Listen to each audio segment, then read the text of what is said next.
Hola, Dios les bendiga. Hermoso y bendecido domingo para todos. Hoy quiero compartirles un tema que he titulado Iglesia Centrífuga. La iglesia que parte de un núcleo, de un centro y se expande hacia afuera. Y eso es exactamente lo que Dios está proyectando en este tiempo, donde de haber estado en los auditorios, en los templos, por mucho tiempo en el núcleo, en el corazón, en el eje de lo que denominamos congregación o iglesia física, hoy el Señor nos impulsa con una fuerza espectacular, una fuerza que solamente Él puede dar a salir hacia afuera. El Señor creó una iglesia pujante, dinámica, centrífuga, expansiva, pero con el tiempo la hemos acomodado y la hemos reducido y simplificado a una comunidad centrípeta que se congrega, que nos juntamos, que es tan lindo, tan valioso reunirse los hermanos en armonía y compartir, pero hay un mensaje urgente que llevar y que no alcanza con que lo compartamos entre nosotros dentro de las puertas del templo. Ahora, ¿qué es una fuerza centrífuga? ¿Qué significa esta expresión de la física? Es una fuerza que partiendo de un núcleo y a través de un movimiento giratorio tiende a llevar una inercia hacia la línea recta por la cual venía el cuerpo. Esto lo experimentamos cuando viajamos en un bus o en un auto y el colectivo o el auto gira a una cierta velocidad, sentimos como que nuestro cuerpo es impelido a salir hacia afuera. No es que querramos salir fuera del auto o que nos impulse a salir fuera del lugar donde estamos sentados. Es que el giro y la inercia de la masa del cuerpo que nosotros representamos tiene la tendencia a seguir en la línea, en el radio de gestión y dirección donde estábamos viniendo. Eso es la fuerza centrífuga, eso es la fuerza que impulsa desde adentro hacia afuera. Y el secreto de esta fuerza es justamente que se produce por una masa que tiene la inercia y la sensibilidad de no dejar el rumbo original. Ahora, Dios creó a la iglesia con este proyecto, con una iglesia que se expanda, que vaya hacia afuera, que se extienda, que no se quede limitada al marco de la iglesia local. Pero nos hemos quedado y Dios creo que está usando esta pandemia y esta crisis para decir, iglesia, actívate, iglesia, sal afuera, sin dejar de sostener y de congregarnos en cuanto podamos, porque anhelamos vernos, saludarnos, volver a abrazarnos. ¿Cuándo lo podremos hacer nuevamente? Espero que muy pronto, pero sin dejar eso, vayamos al origen de la iglesia, al nacimiento de la iglesia. En Hechos capítulo 1, versículo 8, el Señor está hablando ante unos 500 espectadores, cristianos que habían seguido sus enseñanzas, discípulos del Señor, y Él les dice, ustedes recibirán poder cuando haya venido sobre vosotros el Espíritu Santo y me serán testigos en Jerusalén, en el núcleo, en Judea, en Samaria y hasta lo último de la tierra. Una iglesia que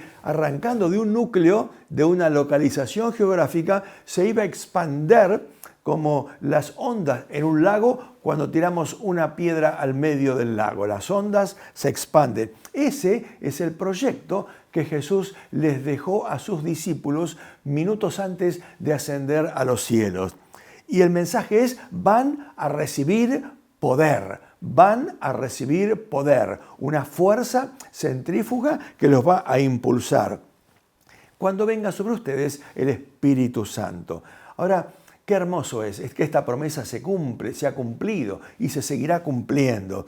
¿Quién da el Espíritu Santo? ¿Quién entrega este don precioso, esta persona, este atributo, este mensajero de la Trinidad que ha venido hoy a ocupar el espacio espiritual universal? Que Jesús no pudo por su limitación física ocupar, el Espíritu Santo lo ocupa en toda la redondez de la tierra. ¿Quién da el Espíritu Santo? Jesús. Tiempo antes se lo había dicho a los discípulos. En Juan capítulo 14, versículo 16, dice, yo rogaré al Padre y les va a dar otro consolador para que los acompañe siempre. O sea, quien envía el Espíritu Santo, quien da el Espíritu Santo es el Padre. Y en Lucas capítulo 11, versículo 13, Jesús enfatiza, si ustedes, siendo malos, saben dar cosas buenas a sus hijos, ¿cuánto más el Padre Celestial dará el Espíritu Santo a quienes se lo pidan? O sea que el que entrega, el que comparte la divinidad del Espíritu es el Padre. El Padre quiere que seamos llenos del Espíritu Santo, quiere que seamos acompañados por el Espíritu Santo y quiere que el poder del Espíritu Santo esté en nosotros. ¿Para qué? Para ser testigos, para tener esa fuerza centrífuga que nos lleva hacia afuera para invadir y para bendecir este mundo que está tan deprimido y tan angustiado. Ahora, ¿quién puede recibir el Espíritu Santo? ¿Quién puede ser merecedor de que el Espíritu Santo venga a morar dentro de la persona? El apóstol Pedro, cuando el día de Pentecostés se para frente a una multitud en el pórtico, él hace una enumeración de los últimos hechos que habían acontecido pocos días antes, y en Hechos 2:39 él dice, porque esta promesa que ustedes están viendo, que estos discípulos hablan en lenguajes autóctonos, con entonación, lenguajes que nunca habían aprendido antes, esta promesa es para ustedes, para los que estaban escuchando también, y para sus hijos, y también para todos los que están lejos, aún extranjeros, es decir, para todos aquellos a quienes el Señor, nuestro Dios, llamare. O sea que el Espíritu Santo es Dios habitando en el ser humano. No tiene limitaciones, no es para una élite nada más, no es para pastores o para sacerdotes, es para todos aquellos que buscan al Señor y abren su corazón para decir, Espíritu Santo, mora en mí, guíame y bendíceme. Pero ¿para qué se propone que recibamos, iglesia de Jesucristo, iglesia del Señor? ¿Para qué necesitamos el Espíritu Santo? Para nosotros tener un disfrute personal, para sentirnos plenos, bendecidos, alegres, para reír de gozo y alegría, para hablar en lenguas, ¿quién habla en lenguas? ¿Para qué se propone que lo recibamos? Y la clave está en el mismo texto que hemos leído, en Hechos capítulo 1, versículo 8, para que seamos testigos. Para que seamos testigos. No es para nosotros simplemente, no es para nuestro disfrute egoísta y personal. El Espíritu que recibimos es para que operemos como una iglesia centrífuga, que salgamos hacia afuera y seamos testigos. Me serán testigos, me seréis testigos. Y para salir equipados, porque para ser testigos tenemos que tener algo que hayamos visto, que hayamos oído, que hayamos entendido y algo que querramos comunicar. El testigo no puede contar lo que otro vio, lo que otro interpretó. El testigo es aquel que testifica, comenta, explica lo que él mismo presenció. Así que este mensaje es para el núcleo, para Jerusalén, para toda Judea, para Samaria y hasta lo último de la tierra. Así lo había dejado establecido el Señor antes de partir, antes de despedirse de aquella pequeña comunidad de unos 500 discípulos expectantes que estaban escuchando las últimas palabras del Señor antes de que Él fuera recogido y tomado en los cielos. Pero también lo había dicho antes el Señor. En Mateo capítulo 28, versículo 19, Jesús da esta indicación. Por lo tanto, vayan y hagan discípulos de todas las naciones, bautizándolos en el nombre del Padre y del Hijo y del Espíritu Santo. Vayan, no esperen que vengan, no estén esperando en la sinagoga, en la iglesia, en el templo, esperando que vengan los nuevos convertidos o los que quieren recibir perdón de pecados. No, ustedes vayan, ustedes salgan y vayan. Los primeros tiempos de la iglesia fueron efusivos, fueron extraordinarios, una profunda alegría, conversiones masivas, compartían el pan, había un espíritu de comunidad, un espíritu de amistad, de compañerismo, fuera de lo habitual y lo común. Pero en esa euforia y en esa alegría inicial, ellos se olvidaron de que tenían que salir. Se olvidaron de que el mensaje y el mandato no era que se queden ahí en Jerusalén, que sigan disfrutando allí. Habían olvidado el mandato expansivo, el mandato centrífugo, el mandato de salir hacia afuera y llegar hasta lo último de la tierra.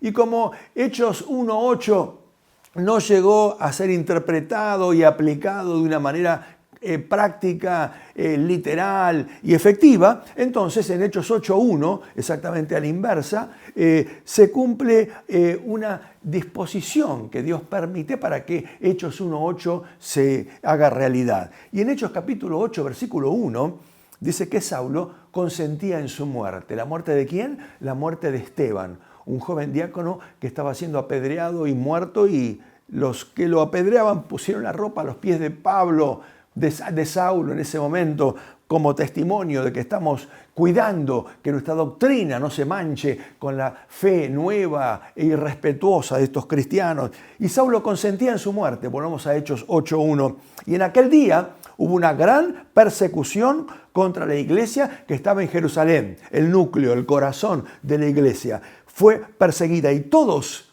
fueron esparcidos por las tierras de Judea y de Samaria, salvo los apóstoles. Así que al no cumplirse Hechos 1:8, al no entender y no llevar a la práctica lo que Jesús les había dicho, ahora en Hechos 8:1, por disposición del Señor y por permiso del Señor, los discípulos son esparcidos, son impactados y son llevados a Judea, Samaria y aún llegando hasta Asia Menor y hasta Antioquía, donde se constituye el próximo gran bloque, gran núcleo de la iglesia de aquellos tiempos. Antioquía se convirtió en un centro importantísimo de la iglesia cristiana del primer siglo. Pero cuando la iglesia es impactada y va a las naciones, y la iglesia tiene un mensaje para individuos, para familias y para naciones. Para individuos porque el alma que pecare morirá y el hombre tiene que aceptar la salvación de su alma. Pero también para familias, porque al carcelero le dijo Pablo, le dijo, vas a ser salvo vos y toda tu casa. O sea, cuando la salvación entra en un individuo, en un padre de familia, una madre de familia, la salvación impacta a toda la familia. Pero también la salvación impacta a las naciones. Las naciones pueden ser salvas, llegarán a ser salvas, y las naciones llevarán su gloria al Redentor, al Rey, cuando venga en todo su poder y gloria. Cuando vamos con el Evangelio, en esta fuerza centrífuga que sale disparada hacia afuera a las naciones, nos vamos a dar cuenta de algo, que antes que lleguemos nosotros los cristianos, seguramente llegaron antes brujos, agoreros, magos, lectores de cartas mágicas, gente que escribió horóscopos, cartas astrales. Pero ¿por qué se mueven tan rápido? ¿Cómo es posible que las fuerzas demoníacas inspirados en el mismo infierno lleguen antes que nosotros? Pero eso también lo demuestra en la Escritura y nos lo relata Hechos de los Apóstoles. En Hechos capítulo 8 nos relata la Biblia que iban por todas partes esparciendo el Evangelio. Y un hombre, Felipe, estaba predicando en Samaria, una gran campaña de evangelismo en Samaria. Esto lo encuentran ustedes en Hechos 8, del versículo 4 al 24. Y mientras él predica, se le suma un tal Simón, que era un mago, un hombre importante, alguien que se atribuía a tener dones especiales, talentos especiales, y la gente le creía. Y la gente, por supuesto, acudía a él también con dinero y pagándole. Y había convencido, dice Hechos capítulo 8, desde el más pequeño hasta el más grande. Así que no era un tema de cultura o de educación o de poder, sino que todos estaban absortos con lo que Simón predicaba y enseñaba. Pero cuando viene Felipe, aparecen milagros que nunca se habían visto antes. Viene Felipe, un jovencito, un diácono, a predicar el Evangelio, y milagros y prodigios operan a través de Felipe, a tal punto que los apóstoles mandan una comitiva, y va Pedro con una comitiva hasta Samaria para ver qué estaba pasando y allí validar lo que Felipe había comenzado a hacer. Y cuando llegan los apóstoles, Simón ve que los apóstoles imponen las manos y los nuevos discípulos reciben el Espíritu Santo. Entonces Simón, que se hacía el convertido, él creía que ya estaba, hasta se había inclusive bautizado, pero él cuando ve esto le dice a Pedro, Simón vio que por la imposición de las manos de los apóstoles se daba el Espíritu Santo a los que creían, les ofreció dinero. Miren hasta qué punto llega el error de concepto y diciéndole a los apóstoles, denme a mí también este poder para que cualquiera a quien yo imponga mis manos reciba el Espíritu Santo. Pero Simón no sabía que el Espíritu Santo no lo da Pedro, no lo da Juan, el Espíritu Santo lo da el Padre, como hemos leído antes, lo da el Señor a los que creen de un corazón sincero y sencillo. Y Pedro lo reprende duramente y le dice, tu dinero perezca contigo porque has pensado que el don de Dios se recibe con dinero. Pero quiero enfatizar lo que antes comenté anticipadamente. Primero llegan los magos. En Samaria ya había un mago operando, ya había un hombre que con sus atributos y con sus artes y con sus predicciones había cautivado la mente, el pensamiento de pequeños y de grandes. Y cuando dice grandes, seguramente dice también gobernantes, gente referente de todas las áreas sociales y de todas las actividades de la ciudad de Samaria. Pero llega el Evangelio y el Evangelio trae luz. El Evangelio es la verdad, el Evangelio no es magia, el Evangelio desplaza toda arte mágica, todo aquello que trata de cautivar la mente de las personas es desplazado por los milagros genuinos y poderosos del Evangelio. Así que Pedro dice, arrepentite Simón y convertite de verdad de esta maldad y roga a Dios. A ver si Dios en su misericordia te perdona y te pasa por alto este pecado tan grande que has tenido. Pero ¿por qué los gobernantes son tentados o atraídos con estas gestiones de brujería, de horóscopo, de futuro? Sabemos de personas que antes de viajar en un avión llaman a algún brujo amigo y le preguntan ¿qué opinás? ¿Puedo viajar en el avión? ¿Va a llegar a destino bien? Y alguien le dice del otro lado del teléfono, sí, viajá, que vas a llegar bien. ¿Y qué sabe si va a llegar bien o no? Pero hay un sentimiento de conocer el futuro, un sentimiento del hombre que no conoce a Dios, de adivinar, de pensar qué es lo que va a pasar. Pero Dios desdeña, Dios no aborrece todo espíritu de adivinación, de magia. Esto proviene del infierno, proviene del diablo, pero Dios nos dice a nosotros que llevemos como iglesia centrífuga el Evangelio no solamente a personas, no solamente a familias, también a las naciones, también a los gobernantes, para que el Evangelio sea lo que cambia la esencia, el pensamiento y el corazón de una nación. Otro episodio, pocos capítulos más adelante de Hechos de los Apóstoles, nos encuentra ahora con Pablo. Pablo llega a una región, navegando por Chipre, y llega a una región llamada Salamina, y ahí se encuentra con un procónsul, con una persona que la Biblia refiere como importante e inteligente. Esa es la descripción de la Biblia cuando habla del procónsul Sergio Paulo. Y en Hechos capítulo 13, ustedes pueden encontrar esta referencia, Hechos 13 del 4 al 12. Y estaba Pablo declarando el Evangelio al procónsul, pero aparece un señor, un tal Bar Jesús, llamado también Elimas. Bar Jesús significa hijo de Jesús. Él se hacía pasar por alguien enviado de Dios. Era judío, era un falso profeta y era un mago, era un vidente. Pero se hace pasar por un profeta de Dios. Y este Bar Jesús, también llamado Elimas, que en árabe significa sabio, entendido, inteligente, se oponía a lo que Pablo le quería decir al procónsul. El procónsul representa la autoridad, el gobierno, representa al que estaba rigiendo los destinos de esa ciudad, de esa comunidad. Y Bar Jesús está inquieto. Él no quiere que el Evangelio llegue al gobierno. Él no quiere que el Evangelio cambie el corazón de Sergio Paulo. Y se oponía, discutía, argumentaba. Era como un fiscal que estaba traduciendo con malos conceptos todo lo que Pablo le decía al procónsul. Hasta que de pronto Saulo, llamado también Paulo, lleno del Espíritu Santo, fijando los ojos en él, en Elimas, en el sabio, según el mundo, y en Bar Jesús, le dice, lleno de todo engaño y de toda maldad. Hijo del diablo, no hijo de Jesús, hijo del diablo, enemigo de toda justicia. ¿No vas a parar de trastornar los caminos rectos del Señor? Ahora pues, he aquí que la mano del Señor está contra vos y vas a quedarte ciego por algún tiempo y no vas a ver el sol ni la luz. Y de inmediato sobre Bar Jesús o Elimas, cayeron como escamas sobre los ojos y quedó ciego y andaba tambaleando buscando quién lo guiara porque no veía a dónde conducirse.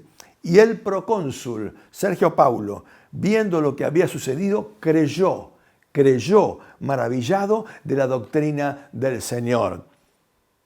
Qué hermosa este episodio, qué hermoso este episodio en la vida de Pablo, qué hermoso este episodio que el procónsul, que un gobernante, que un gobernador, que un concejal, que un diputado, que el propio presidente de la nación pueda ver que no es un tema de magos, de cartas astrales, de horóscopos, no es nada esto lo que puede cubrir una nación o una persona, sino solamente el Evangelio de Jesucristo. Y el Evangelio de Jesucristo va acompañado de milagros. El Evangelio de Jesucristo no son palabras, no son argumentos, no son ideas. El Evangelio va acompañado de palabras. Jesús nos dijo, vayan por todo el mundo y prediquen el Evangelio. Y estas señales van a seguir a los que creen. No a los apóstoles, a los pastores, a los profetas, a los que creen, a todos. Estas señales van a seguir. Van a poner las manos sobre los enfermos y van a sanar. Van a hablar nuevas lenguas, van a tomar cosas mortíferas, aún sin saberlo, y no van a ser infectados ni envenenados, porque nada los va a dañar.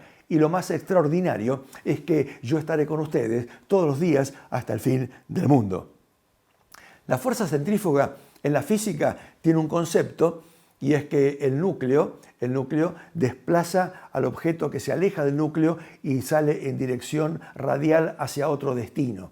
Pero en el mundo espiritual, la fuerza centrífuga de la iglesia tiene otra dimensión y otra medida. El núcleo, que es el Señor, la roca donde estamos parados, también nos acompaña. No es que nos despide y nos manda con esa fuerza que nos impulsa hacia ir a un lugar determinado solos. No. El núcleo, la roca, el Señor también nos impulsa y nos hace acompañar por la persona eterna del Espíritu Santo. Aquel que nos impulsa y nos acompaña va a estar con nosotros. Así que cuando esta fuerza centrífuga te impulse a armar algo, pensar algo para llegar a bendecir familias, donde quiera que vayas, el Espíritu Santo va a estar con vos. Y el Espíritu Santo te va a dar poder y autoridad para que en el nombre de Jesús sean hechos milagros y maravillas, respaldando la palabra que Dios va a poner en tu boca. Estamos en tiempos tan especiales en el mundo entero. También en la iglesia, también en Buenos Aires, en Argentina. Estamos en tiempos muy especiales. Y nuestro rol, nuestro papel, tiene que ser activo y no podemos esperar que termine la pandemia. No podemos esperar a congregarnos nuevamente 500, 1000 o 5000 personas. Hoy hay que activar los dones. Tenemos que convertir nuestro lugar de trabajo, nuestra casa, nuestro lugar de movimiento en un lugar de luz y un lugar de expansión. Tiene que ser Judea, Samaria o hasta lo último de la tierra donde vos puedas llegar con el mensaje del Evangelio. Pero hay una multitud de personas que están esperando. Un procónsul como Sergio Paulo, un mago errado, equivocado como Simón, que pensaba que él con su dinero podía comprar los dones de Dios. ¿Cuánta gente está esperando que alguien le traiga el mensaje de verdad? Cuánta mentira que hay por el mundo. La mentira se ha convertido en una moneda corriente de todos los días, pero la verdad se llama Jesucristo. Él es la verdad y el Evangelio es la verdad. El Evangelio es lo correcto, lo cierto, lo que sana el alma, lo que sana el espíritu. Así que el mensaje que nos ha sido confiado incluye sanidad, salvación, salud emocional, salud física, vida con propósito y una paz incomparable. Pero no podemos mantenerla solamente para nosotros. No podemos ser egoístas y tener nuestro espíritu y nuestro corazón nada más. Van a recibir poder. Nos dijo Jesús, vas a recibir poder, voy a recibir poder. ¿Pero para qué? Para ser testigos, para compartirlo con otros.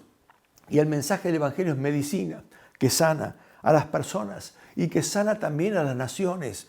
Como nunca antes, hoy vemos a los gobernantes confundidos. Como nunca antes en la historia de la humanidad. Los gobiernos no saben para dónde ir, no saben qué hacer, porque cuando el pueblo, la nación, un gobierno deja de lado a Dios, lo que cunde es la confusión, la desorientación. Pero el Evangelio da rumbo, el Evangelio da principios, el Evangelio vuelve otra vez a la normalidad, al destino de una nación. Así que tenemos que salir de la comodidad. Tenemos que salir del núcleo, tenemos que salir de lo que hasta hoy considerábamos correcto, sano, nos congregábamos, que venga la gente a la iglesia, eso va a volver a retomarse pronto. Pero además de eso, además de congregarnos, además de reunirnos, seremos impulsados para llenar la tierra con el conocimiento y con la gloria de Dios. Así que si lo hacemos por las buenas, estaremos cumpliendo Hechos capítulo 1, versículo 8. Van a recibir poder cuando llegue sobre ustedes el Espíritu Santo y me van a ser testigos. Si no lo hacemos por las buenas o de buena gana o entendiendo el mensaje del Señor, lo tendremos que hacer por las malas y tenemos que ir a Hechos capítulo 8, versículo 1. Los discípulos fueron todos esparcidos por la faz de la tierra. Queridos hermanos, queridos amigos, yo los desafío a que seamos testigos de lo que hemos recibido. Los desafío a que llevemos milagros por donde quiera que vayamos. Hay multitud de personas que están esperando algo de Dios, algo nuevo, algo distinto, algo que sacie el alma, algo que no sea un agua que se evapora, un agua que nos refresca, agua de vida eterna, como aquella mujer en el pozo de Samaria que dijo, esta es agua que realmente nutre mi vida para siempre. Y yo te animo y te desafío a que te enroles con los testigos del Señor, que te enroles con aquellos que no tienen miedo, que te enroles con aquellos que digan, Señor, no voy a mirar a quién vas a enviar, me voy a poner yo en la primera fila para decir, envíame a mí, donde quiera que vaya tu espíritu, yo quiero ir con él y donde vos me quieras enviar, yo acepto ir y donde quiera que yo vaya, llevo luz, llevo salvación, llevo esperanza y llevo milagros. Yo quisiera que en este día tan especial, si hay personas que han escuchado este mensaje por primera vez y están después de 170 días angustiados, encerrados, preocupados, agobiados, que en esta mañana, si no lo hiciste antes o lo hiciste alguna vez y te enfriaste, te alejaste del Señor y acudiste quizás a pronósticos, a horóscopos, a ver quién me dice el diario que me va a pasar, yo te animo que dejes de lado toda magia, toda adivinación y te vuelques a aquel que conoce tu futuro, que sabe tu futuro y el que te dice no te preocupes por el día de mañana. ¿Por qué? Porque el día de mañana está en las mejores manos, en las manos del Señor. Así que si en tu corazón hoy querés hacer un pacto con Dios y decirle al Señor, Señor, yo me quiero arrepentir de mis pecados, quiero arrepentirme de mis errores, de mis fracasos, y en medio de este tiempo tan especial, tan difícil, hoy quiero reconocer que hay un solo Dios y ese Dios me ama y quiere salvarme. Te invito a que me acompañes en esta oración. Repite conmigo estas palabras. Padre Celestial, en el nombre de Jesús, yo hoy entiendo tu palabra, entiendo que Jesucristo murió en la cruz del Calvario para perdonar mis pecados y que su sangre me limpia de toda maldad, de todo pecado. Pero yo me arrepiento primero, siento en mi corazón la culpabilidad del pecado y quiero cambiar de vida. Te pido que vengas a mi vida, que cambies mi corazón, cambies mi presente, mi futuro y también el de toda mi familia, el de mi barrio, el de mi vecindario. Te pido, Señor, que hoy hagas un milagro en mi corazón y yo me entrego a vos y me comprometo a seguirte, a servirte y a obedecer tu palabra. En el nombre de Jesús. Y también quiero que tengamos un momento de oración con la iglesia.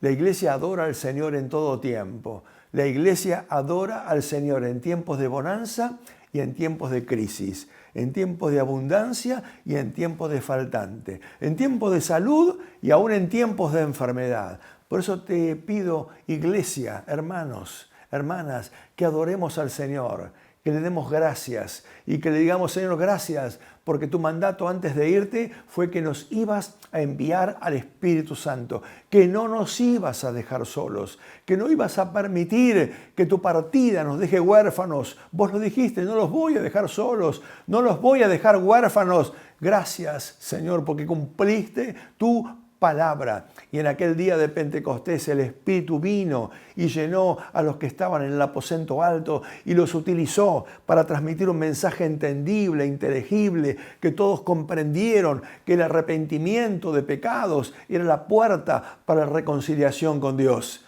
que no son las ofrendas, ni el dinero, ni obras que podamos hacer, sino la fe sencilla de dejar atrás la vida vieja, el pecado, y decir, Señor, me arrepiento y creo en vos. Por eso unámonos en este momento para adorar al Señor, para darle gracias, junto conmigo desde tu casa, desde el sillón, desde la cocina, donde te encuentres ahora, decirle gracias, Señor, gracias. Gracias porque enviaste al Espíritu Santo. Gracias porque enviaste al Espíritu de verdad. El Espíritu de Dios es la eterna persona de la divinidad que hoy habita en mi corazón y ese Espíritu me impele, me empuja hoy a ir y dar mi testimonio y contar lo que he recibido. Señor, hay mucha gente al lado mío que necesita un milagro hoy. Yo te pido que me ayudes a compartirlo, que no quita de mí todo egoísmo, quita de mí todo pensamiento de que esto es para mí nada más. Yo tengo que compartir lo que he recibido. Ayúdame, Señor. Y como comunidad, como congregación, adoramos tu nombre. Bendecimos tu nombre, Señor. Y estas situaciones difíciles, complejas que vive el mundo son exactamente para demostrarnos que tu palabra se cumple, que estos son principios de tiempos de dolores, pero que levantemos nuestro rostro, nuestra mirada al cielo, así como aquellos 500 miraron cómo te ibas hacia el cielo, hoy escuchamos a los mismos ángeles decirnos, este que ha sido tomado de ustedes va a volver otra vez. Así que alegrate y regocijate, pero también con una cuota de compromiso renovada. Señor, yo quiero ser parte de la iglesia centrífuga, de la iglesia que sale, de la iglesia que impacta, de la iglesia donde brilla la luz de Dios en mi hogar, en mi corazón, en mi familia, y con esa luz bendeciremos y llevaremos convicción a gobiernos, a personas influyentes, a obreros, a todo aquel que esté desesperanzado y esperando la verdad. La verdad es el Evangelio de Jesucristo. Que Dios te bendiga, que la mirada de Dios repose sobre tu vida, que los ojos del Eterno miren tu hogar, tus hijos, tu familia, que Dios te conceda una semana de paz, de alegría, de disfrute y que el Señor te dé una risa renovada, sabiendo que pronto nos volveremos a ver otra vez. Que Dios les bendiga.